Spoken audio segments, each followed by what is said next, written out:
So today on NewbieVeT, got a special guest. We got my girl, Buffy. I said it right? Yes, it's Buffy. Buffy. Okay, is it B-U-F-F-Y?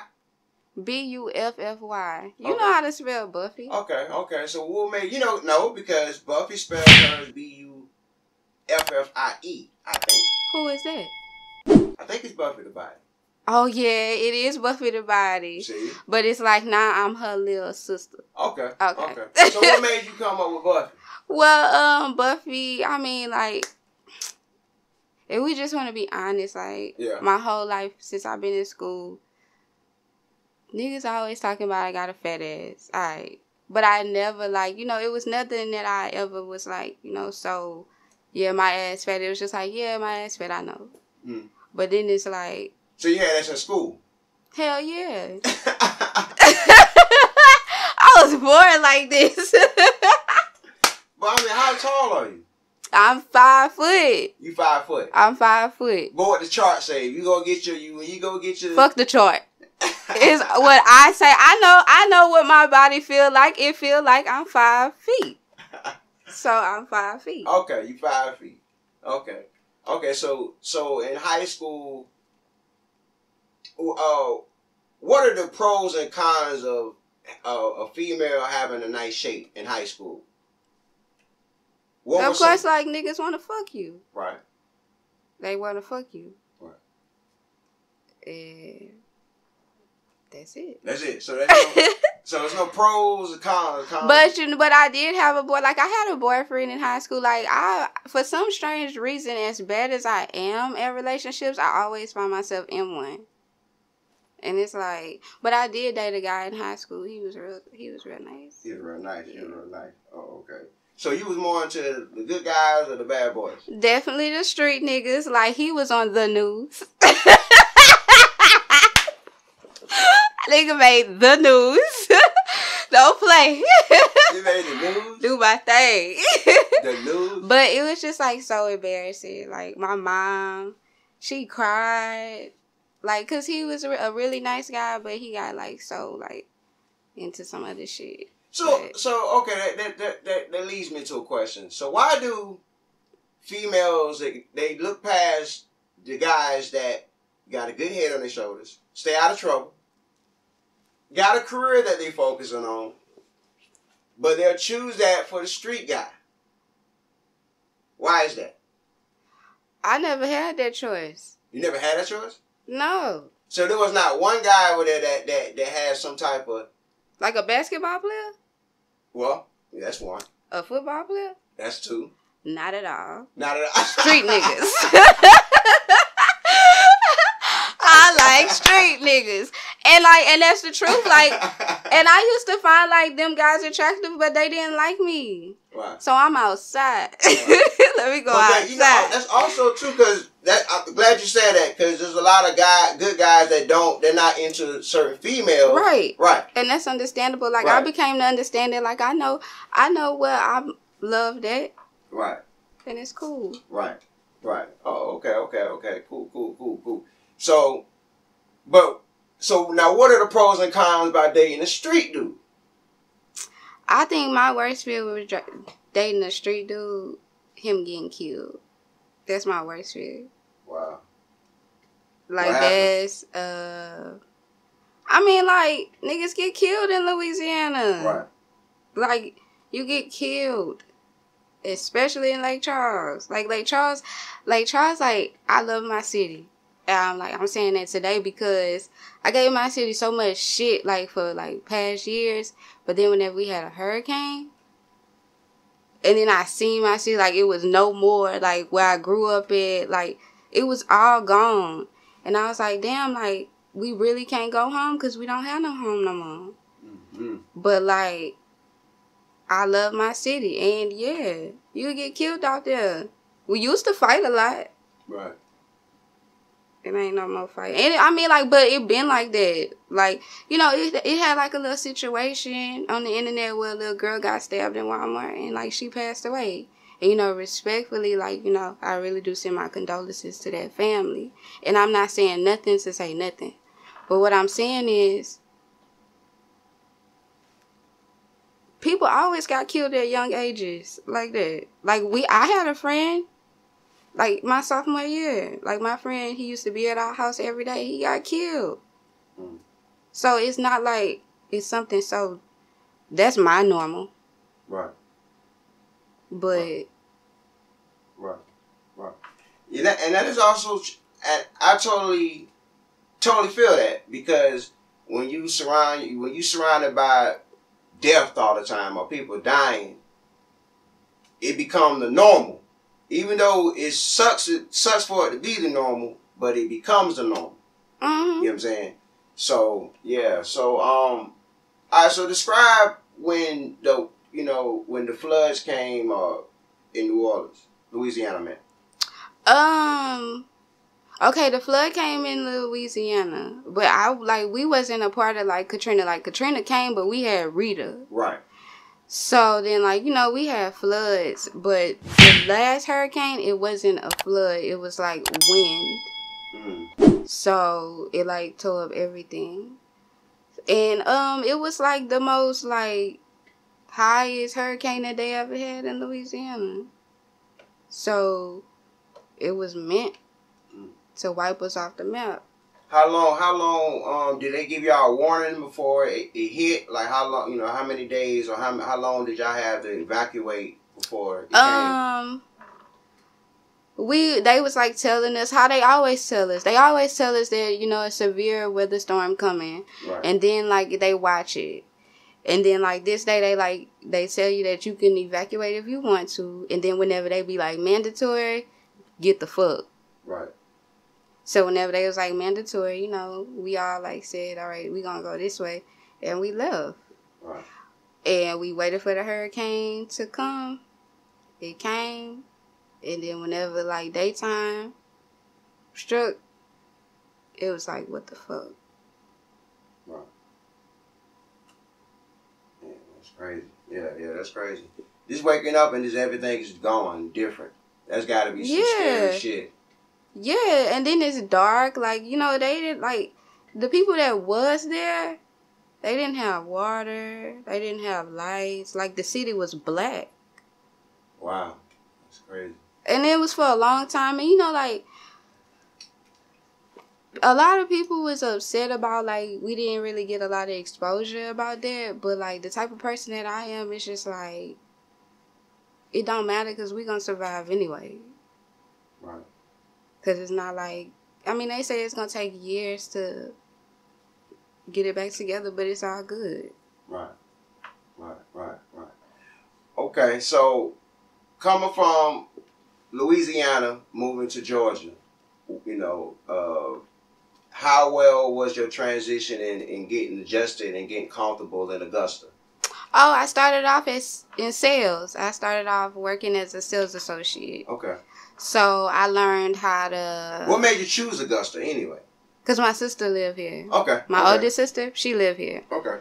So, I came here, started working at a furniture store, started studying all the things to hit the metrics, and then really started learning how to talk to people. Right. Because you could probably say that I'm not going in here to get shit, but if I woke up this morning and I'm like, nah, you about to spend $5,000 today, you gonna spend $5,000. Even if you don't spend $5,000, you gonna spend something. Right.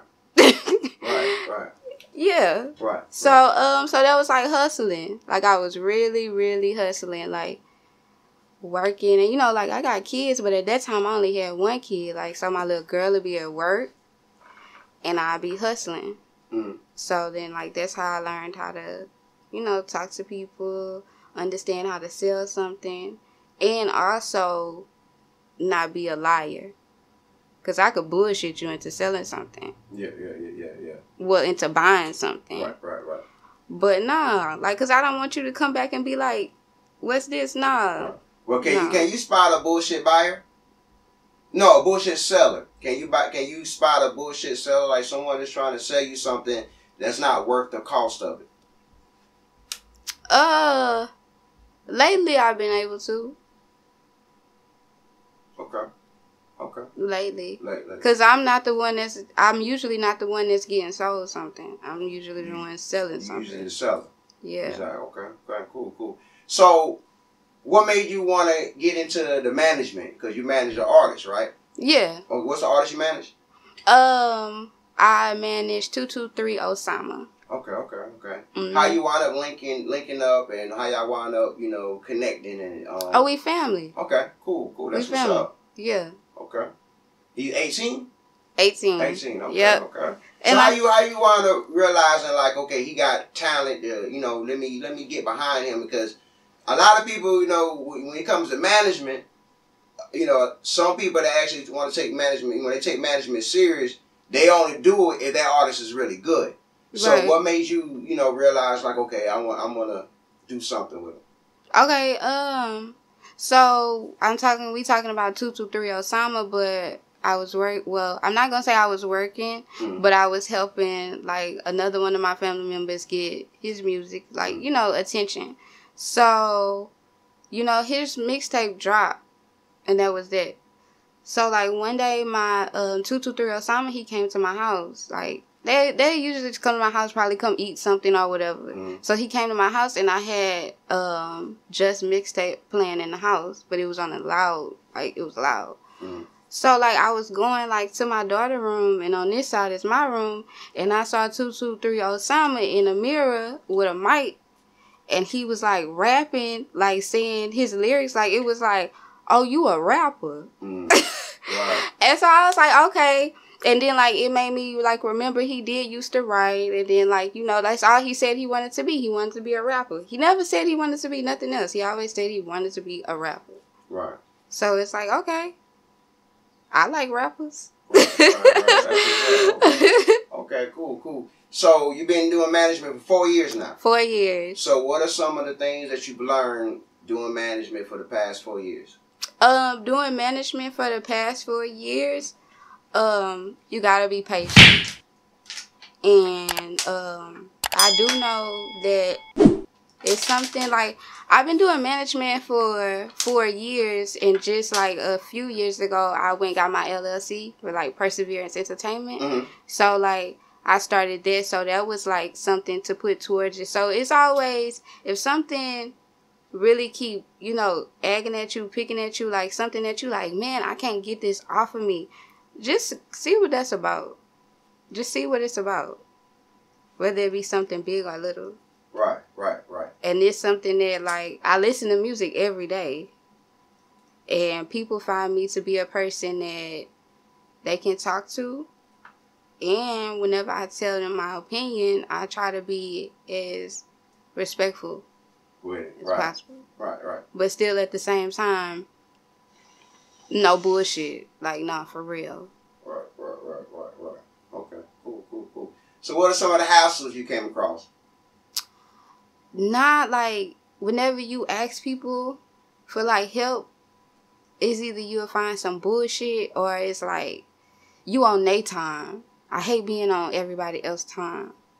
So I'm like, fuck. Like, well, this shit done not. Right. But like that's my only hassle. But I think that's because I'm so impatient, because I know where I see myself going with this. And it's like, I'm all about my artists. Like, I want my artists to win. Like, some people think that if they song get played in their hometown, nah, we made it. Nah, like, can we go get a Grammy? Yeah. Like, let's go get a Grammy. Exactly. I'm glad you said that. Okay, so when it comes to the artists now, music artists. Right. All right. We done been around music forever. We done seen artists come and go. Yeah. So, what are certain things back then meant a lot. It had a lot of value behind it. Meaning, like, okay, back 10 years ago when someone got signed, or 20 years ago when someone got signed, it was like, oh man, oh shit, this is a life-changing thing. Now when someone gets signed, it's like, oh, okay.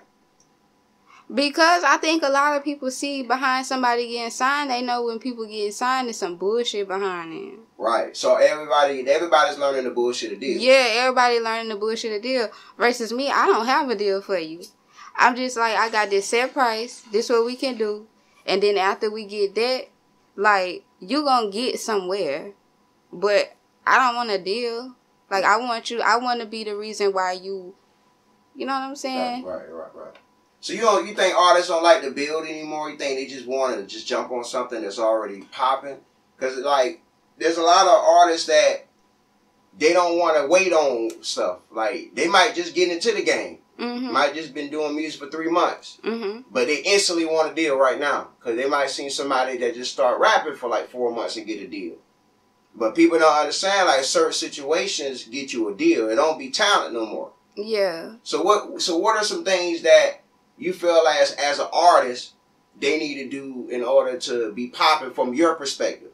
I mean, from my perspective, if you say you want to do music, I feel like you should be in the studio all the fucking time. I feel like you should have a studio in your backyard. I woke up this morning, walk your ass to the studio. Right. Just go to the studio. Right. And I mean, they do have people that can get, like, you know, a good song and, like, that shit make them blow. But, like, me, I don't know, I'm just stuck in that, like, 2000, 2004, 2000. Like, it's like I'm stuck in some kind of era where it's the 2000s, 2004, 5, 6, somewhere in there where whenever Boosie came out, like, that was my era when Boosie came out. So I'm on that shit. So let me ask you a question.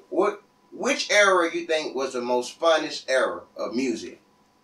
And the most impactful era, to your opinion, which era you think is the most era that for that 10-year span, you could just name songs off the top, you can name where you can remember where you was at? Yeah, which era? It was Boosie. Like, Boosie, like, for me, when Boosie came out, everything that Boosie was saying is, like, how I felt.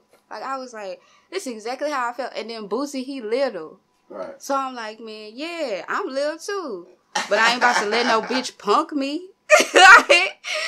We could fight all day. Right. You could beat my ass, I could beat your ass, but I guarantee you by the time we walk away from this shit, you're not going to look at me as the same bitch I was. Right. And that's all it is. Just respect my mind. Right. So, did you grow up with that on your shoulders, meaning that you always had to prove yourself with other females because they might thought that because you're short, that they thought that you were pushover? I did feel like at some point in my life, I did feel like I was the one that, like, people would bully, but it, like, eventually the people that people bully become a bully. Right. And then it was just so mind-blowing to me because it's like, I'm not no fucking bully. Look how little I am. Right. But, like, my personality, I don't have this, let's have a situation. Like, I'm really about, like, let's do this shit. Right. But if you start acting stupid, like, that fuck up my energy. Right. And when it comes to bullies, like, I've always seen bullies as a person that always try to show their power to the easy ones. I call them the easy ones. The easy ones basically the ones they know, they think in their mind that they can be because they judge by size, weight. Mm-hmm. They do have those and strength, stuff like that. So that in their mind, I could just out-muscle this person. Or I'm taller than this person. So it's an easy win. You know what I'm saying? But they don't do that to the evenly matched people. They be close friends with them. Yeah, I mean, I don't know, not me. Like, whenever I fought, we fought. Like, it was. That's what I'm saying. I didn't know my real size. So bitches I was fighting with, they was a lot bigger than me. A lot bigger than you. What the fuck I look like fighting somebody smaller than me? Right. Right. But it was. But then, like, I don't know. Like, at a certain point, it was like, we don't have to do that, but we can do that if we ever want to do that. Right. So how you balance everything, because you got 3 kids, right? 3. So how you balance, working, the work life, management, your personal life, spending time with your kids, and try to run your business? How you balance all those? I think whenever you're doing something that you love, it just fall right in. Okay. So I don't have no problem with, you know what I'm saying? I take care of my kids. I love my kids. Fall right in. Right. I go to work. I actually love my job. Like, I'm a cashier. Right. So it fall right in, and then like this music shit, it fall right in. Everything falls in right in. Exactly. Mm-hmm. Because you make time for what you want to make time for. Exactly. Right. Because it'd be a lot of people that have those excuses on why things can't get done. You know what I'm saying? But I've always been a firm believer of you make time for what you want to make time for. Mm-hmm. You know what I'm saying? Yeah. You know. Oh yeah, that's most definitely. Okay, cool. So how are you handling the COVID? Like, how's everything? Like, you know, some things you had to change up, or you just you one of those fuck COVID type people? Oh no, I'm definitely not for COVID. Like, okay.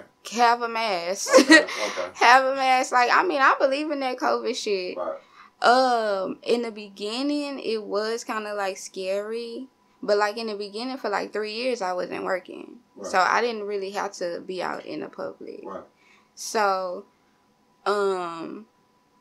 now that I go out in the public, like, I am mindful. Like, I know that COVID don't have, like, a name on it. It's just like a bullet. Like, bitch, you can wake up tomorrow, you got COVID. Right. So, it's like, you know, I try to stay mindful about COVID. Make sure I have a mask. Make sure, like, I wash my hands. You know, my kids, too. Like, my kids don't really go out. Right. I'm always, like, out. But I make sure I'm mindful. So, they do homeschool? No, they go to school. Okay. But I'm saying, like, with my little girl, because she's 7. She go to school, and then my other 2 kids, they go to daycare. But it's not like, oh, let's go hang out. Like, nah. Right. They have to go to school like that. Right. So did they change up a lot of policies or certain things that the kids have to wear? Like, I've had an interview with one kid. They were saying that they got to wear a mask all day. You know, all day except when it's time for them to eat. But even during school, they got to have the mask on the whole time. And I like, you know, we're grown, wearing a mask. You know, to some of us, that shit can be goddamn suffocating. Suffocating this shit. At first, I could not get a hang of that shit. Right. I was like, I can't breathe in this bitch. Take this bitch out. But, like, now it's like, yeah, but, like, I know for my little girl, I sent her to school with a mask, and yeah, it'd be good. Yeah. Okay. Cause what school she go to? I wouldn't want nobody to know that. I'm saying like what?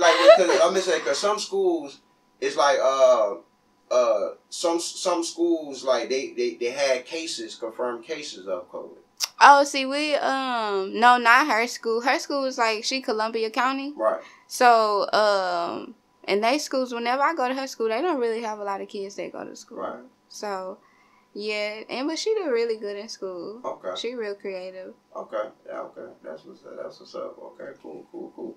So, were you, you're not married, right?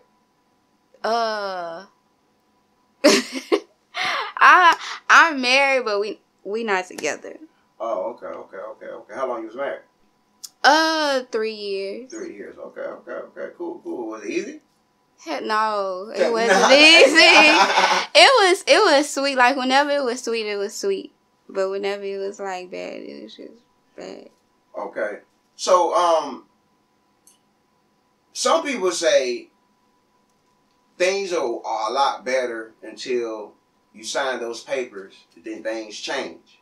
Mm-hmm. Is that true, or is that just a person change? I don't know, because as long as me and my husband was married, that's how long we knew each other. Right. So, I probably met him, like, we got married in a month. In a month? In a month. Like, I know for me, whenever I met my husband and we sat down and we talked, I love my husband. So, okay. I got a partner. I'm glad you said that. I got a friend. I can't say his name. But okay. I got a friend. All right. He's planning on getting married. Okay. You know, he's been talking to his future wife for 2 weeks. Mm-hmm. I say that's not enough time to know somebody to make those steps. Marriage steps? Yeah. You said a month. Mm-hmm. So, at your way of thinking at that time, what was you thinking in that month that made you decide to do that in a month? Well, whenever we met each other, I never, whenever we sat down and, talked, the things that he talked about, I never heard nobody talk like that. Oh, it was something different. It was something different. Like, he wanted a family. Like, he wanted, you know, like, a life. Like, a family. Like, a wife. I didn't even want to be a wife. But whenever I met him, I was like, I want to be his wife. Like, like, I want to be his wife. But, like, yeah. Like, I feel like with marriage, like, you got to try it. You have to try it, whether it be like a month, whether it be a year, whether it be 3 years. But like, what I would say, just really get to know the person. And like, try to just see if they flaws is something that you can adjust to. Right. And if it don't, you got to fucking still. Right. So could you be faithful to your man? If he had to do 10 years in prison? I could be faithful to the guy that I was married to if he had to do 10 years in prison. 10 years in prison. Because if he went to jail for 10 years, I know he did something to take care of his family. Okay. I like that answer. Okay. Cool. All right, so the way things are going on now, as far as, you know, your young black females coming up, you know, younger black females that's coming up in the game, that idolizing. Do you feel like we have any more positive female role models around? I think the females that we have around, I think they positive. I think it's a new scene, but I still think it's positive because you still, damn, like, you can be that. You know what I'm saying? Like, you still can be that. Like, it don't matter. Right. I think they positive. I'm girl power. All the way. Till the wheels fall off. That's exactly. Do what it takes, ladies. Exactly. Because it's tough for y'all in a lot of fields. Hell yeah. It's tough. Do what it takes. Yeah. So, but in the year 21, why you feel like things are still tough for women, some women? Because I think it's gonna be that way. Really? Yeah. So you don't think there's gonna be a change no time soon? I mean, it's gonna be a change. Even with the change, you can still get the same, like, attitude about it. Like, you can still say, well, they changed it. Somebody could really say, I don't give a fuck. Right. Like, I don't give a fuck if they changed it. Right. What I said is what I said. So, I mean. Right. But I think, like, females, like, really got shit on lock right now. Yeah. That's why I'm here. Yeah. I seen something that was like, damn, let me go ahead and step. Right, man. Okay, cool. So, what are your goals, as far as, you know, future goals? Like, you know, at the end of the day, when you sit back and look at your life as a whole, what are some goals that you wish that you want to accomplish? I want to accomplish, like, growing Perseverance ENT into, like, a corporation, a franchise. Like, I want to build something to where if somebody after me want to do it, you don't have to go through all these things right here. Exactly. Because I got it. I did it already. Right. So, you know, just go out for what you want. Right. So, like, that's my biggest goal. And to make sure that, like, for my kids, my grandkids, like, my kids, I have my own family of kids. And I don't want my kids to never go through or see the stuff that I had to see or, like, anything. You know what I'm saying? Like, it's important to be wealthy. It's important to be at peace. Like, I tell everybody, like, whenever I get my first meal, I'm going to get a house for my kids. So whatever happened in life, because it's hurricane shit. Like, you got a hurricane. And whatever happened in life, you have somewhere to go. You have a home where you can sit and brainstorm and be like, I got to figure this shit out. Because you're going to figure it out. Right. I like that. So, let me ask you one more question. All right, so when it comes to money and peace of mind, Mm-hmm. If you could choose one and have that for the rest of your life, which one would it be? Peace of mind or money? Definitely peace of mind. Okay. And why you say that answer? Peace of mind because, I mean, the poorest man can be at peace. You ain't got to deal with none of that. Whenever you got money, millionaires kill themselves. You had all the money, why would you kill yourself? That's true. Some people were like, I had a few people on NewbieVeT, they was like, money, you can buy a peace of mind. Hell, I can be on vacation all the time, but you can be stressed on vacation. Hell yeah. I don't want to go back to that shit. Yeah. Hell no. That's what it's called, a vacation. Nah. Vacation, it'll be over.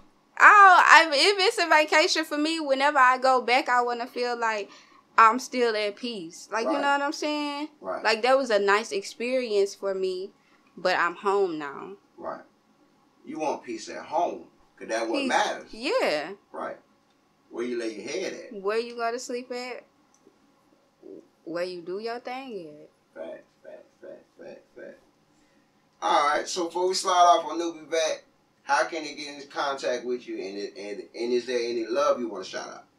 Of course, love is always, love back home, Lake Charles, Louisiana.